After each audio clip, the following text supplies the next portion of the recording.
Hello and welcome once again to Parenting for a Peaceful World, Building Connected Childhoods in Time of Crisis. And this is part 2 of the webinar series. We call this part When Teachers Were Students. When Teachers Were Students, we're going to be talking about why it's so important for school teachers to understand the experiences that they had when they were children, and not just school teachers, but absolutely any adult who has anything to do with being in a teaching kind of a position with one or more children. So let me open this up and I'll explain what I mean. Traditionally, mainstream schools, almost every school, has had a very dominant focus on all things cognitive, working with our minds, our heads, remembering material, learning how to reason, how to calculate, how to remember things, how to invent things, create things, and so forth. But there's a new and emerging preoccupation, not just with cognitive intelligence, now with emotional intelligence. And you would have heard that buzzword spoken so many times. The reason being is that psychologists and social scientists understand that emotional intelligence is absolutely core for our relational intelligence.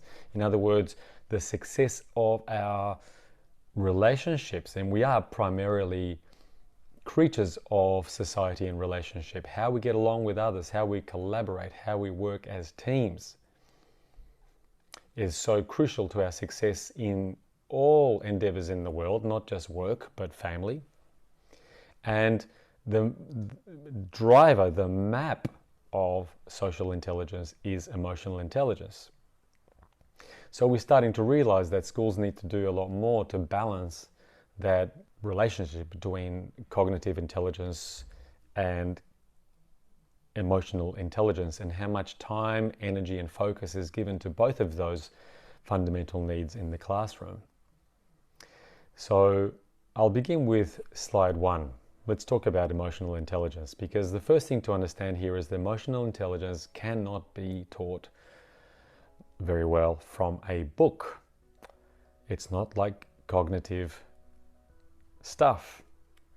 Emotional intelligence can only really be learned through the direct experience of empathic and negotiated relationships, so that we absorb almost by osmosis the skills of relationship, how to understand each other's needs and emotions, and how to express our own, how to really connect. We're talking about building connected childhoods after all. We absorb that from our elders. It is role modeled for us, and every relationship is like a gym, like a relationship gym where we practice the skills of relationship, which are after all the most important thing for us to learn. So that's why I liken emotional intelligence to a little bit like learning a musical instrument. You can't learn that really from a book. We do need books, but books are nowhere near enough. You need the direct and repeated experience of playing the instrument. In other words, deploying our emotional intelligence efforts in interaction with one another. Also, like a musical instrument, there is no final arrival place. Nobody is a complete and perfect master of any musical instrument. What we have is the desire and the interest in continuing to upgrade into learning and expanding really forever. And I think there's no peak, there's no summit of emotional intelligence. It's just something that can continue to grow and grow and grow. Now, here's something to consider. The emotional wellness, the emotional health and openness of the children in the classroom, or any group of children anywhere that are learning environment, it depends to a large degree on the emotional state of the elder, the adult in the room, the teacher. How we are is the strongest driver of how they are. So we'll explore the following questions in this part 2, when teachers were students. We'll explore the nature of the teacher's own emotional state. And because as teachers we're all humans, we're subject to being triggered. Our moods go up and down. Our openness to our students go up and down. That's what it is to be a human. So let's go ahead and look at and explore questions such as, why do we react sometimes differently to children in front of us, despite our strongest efforts to try to treat them all with equal fairness? Different children trigger us differently, don't they? Why perhaps are there favorites sometimes? There are some children that we like more than others. Why does that happen? What's going on inside us? Why are there some children we get more attached to? Others that we would rather forget? Why do some children make us so mad, seemingly? Why do some children make us think that they're irritating? Do they really make us feel those things, or is that something in us? Why are there some children that we'd rather avoid? And why are there some children that we get so preoccupied with that we worry about them so much we can't stop thinking about them? And all of these emotional ups and downs and attachments that we have, the way that we are triggered as human beings by the relationships with our students, how can we learn more about that process, and how can we make all of that work better? How can we maximize the emotional health and vibrancy of our relationships in the classroom, so that as we grow, our children grow? Well, let's look at what's happened traditionally in the past in all mainstream schools, when typically we see a child whose behavior seems to be very difficult or disruptive, or that they're not able to study well or pull their weight or really keep up with the rest of the class, etc. We have tended to just look at the child as if we cut them out of their background, separate them from their background. We draw a line around them, we diagnose them according to the externalities of their behavior. We label that child, and that sails very, very close to blaming the child in a sense. So there hasn't really been a tradition or a general practice of primarily trying to understand the surrounds of the child, the environment of the child. You know, how is their behavior then an expression not just of something inside the child, but a relationship, a difficulty that the child is having with their environment, their friends, their family, or perhaps even with us, their guides and teachers, their elders. So what more can we do to understand the emotional blocks in children that prevent them from absorbing optimally the learning, from focusing their attention well, from thinking critically? The emotional blocks to being driven, to having a strong and persistent motivation to pursue their learning. The emotional blocks to innovation, to creative thinking. If we don't tune into the child's environment and to the child's relationship, and we just single out their behavior, our interventions risk being overreactions based on what the child triggers in us. So perhaps it's not about the child so much as it's about what the child triggers in us. And therefore today, in this segment, this part 2, when teachers were students, we will be trying something very, very unusual. This is not done hardly at all in schools around the world. We'll be looking at one of 3 sources of our teaching style.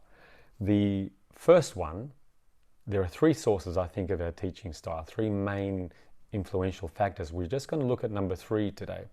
because we teach according, first of all, to the philosophy of education that we like, that we have been trained in. And I guess most teachers have a favorite kind of set of heroes, educationists that we like to emulate and follow because we believe in them.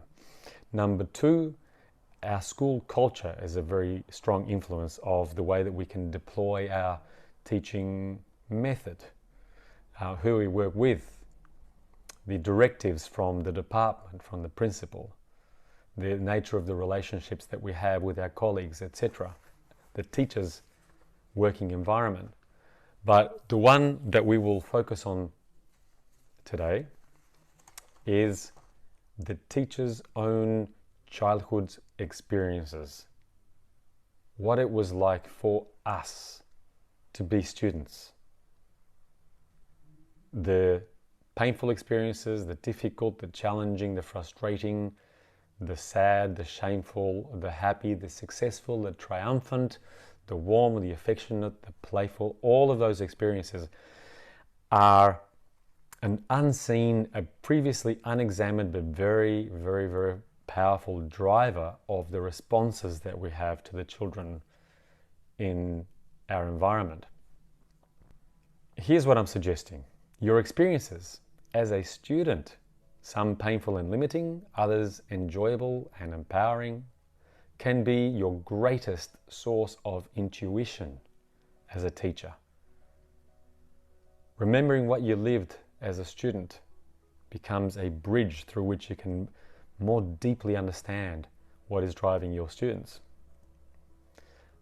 But at the same time, and on the other hand, your unconscious reactions to the way that you're triggered by your students, and I will explain what I mean by triggering very soon, that unconscious reaction can create quite a block between you and your student, a block to understanding your student, a block to being able to empathize with your student, a block that alienates or keeps your student at arm's length, an emotional block, so that to make our lived experience as children more conscious, especially the way that our life, our years as students have impacted on us emotionally, which has a strong influence on the way that we are triggered in the present moment. Understanding that, understanding our past,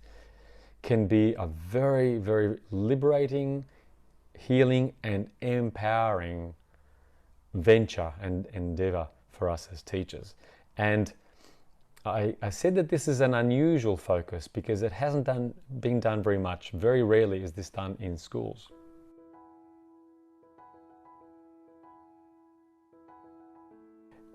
Let's look at some examples of what happens when we don't try to unpack the way that we are triggered by our students and the way that some past reactions come up and the way that we transmit our past onto the present. Here's some examples. Very often a student that isn't working at their utmost can be labeled as lazy. We've all tended to think that way from time to time. Why is this child being so lazy?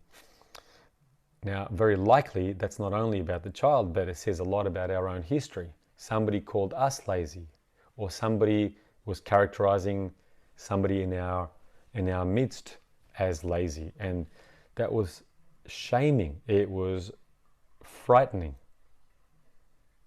We often tend to repeat the voices of the elders from our past, and that gets in the way. It blocks our willingness to see more deeply at a whole range of reasons why that child might appear to be acting in a lazy manner.